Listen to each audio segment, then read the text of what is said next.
کہ حضرت عمر کہتے ہیں میری اور جناب صدیق اکبر کی کسی بات میں شکر رنجی ہو گئی تھی، اور جناب صدیق حضور کے پاس چلے گئے اور جا کر کے عرض کیا کہ یا رسول اللہ صلی اللہ تعالی علیہ وآلہ وسلم یہ معاملہ ہو گیا ہے۔ حضرت سیدنا ابو بکر صدیق کی بات سن کے حضور خاموش ہو گئے۔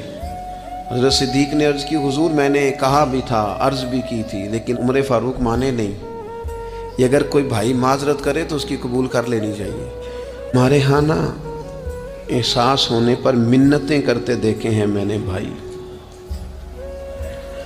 اپنے بچوں سمیت آ کے بیٹھے دیکھیں اور چار یار غلطی ہو گئی تھی۔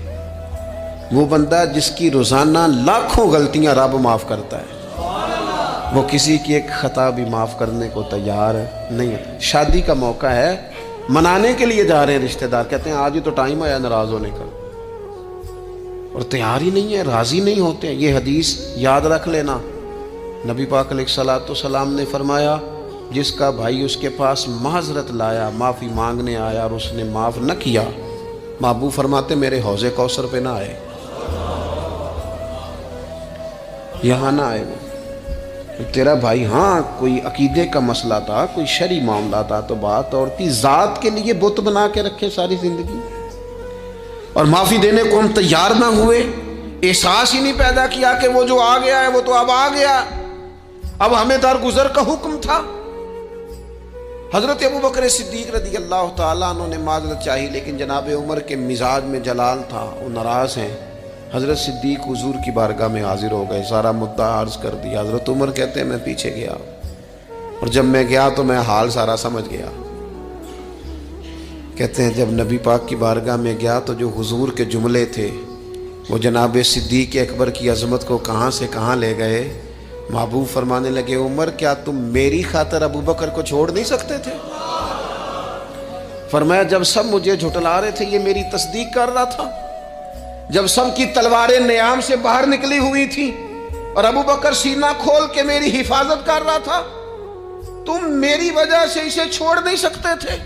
احسان کسی کا تو یاد رکھا جائے، اور جو لوگ احسان مند تھے، حضرت شیخ سعدی رحمت اللہ تعالی علیہ فرماتے میں نے دیکھا ایک شخص کے پیچھے پیچھے ہرن چل رہا تھا،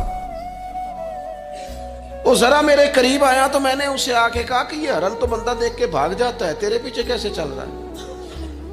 تو سعدی فرماتے ہیں وہ شخص کہنے لگا اس کا بچہ مر رہا تھا، میں نے بچایا ہے، میں نے اس کے بچے کو پانی پلایا ہے، گھاس کھلائی ہے، تو جب سے یہ دم ہلاتا ہلاتا میرے پیچھے ہے۔ حضرت سعدی فرماتے ہیں اس کے گلے میں رسی کوئی نہیں تھی، اور اگر اس کے گلے میں کوئی رسی تھی تو احسان کی رسی تھی جس سے وہ بندھا ہوا پیچھے پیچھے چلا آ رہا تھا۔ کوئی تو ایسی رسی، یہاں تو بھائی اتنا عجیب معاملہ ہو گیا ہے۔ ہمارے ایک بہت بڑے بزرگ عالم ہیں تو ایک دن فرما رہے تھے یار حد ہو گئی ہے، جن کو پڑھایا تھا لکھایا تھا وہ مقابلے میں آ کے بیٹھ گئے، ہم نے شاگرد بنائے تھے کہ دشمن تیار کیے تھے۔ وہ عربی کا ایک محاورہ ہے نا جس سے نیکی کرو پھر اس کے شر سے بھی بچو، بعض تو اسے حضرت علی کا قول بھی کہتے ہیں۔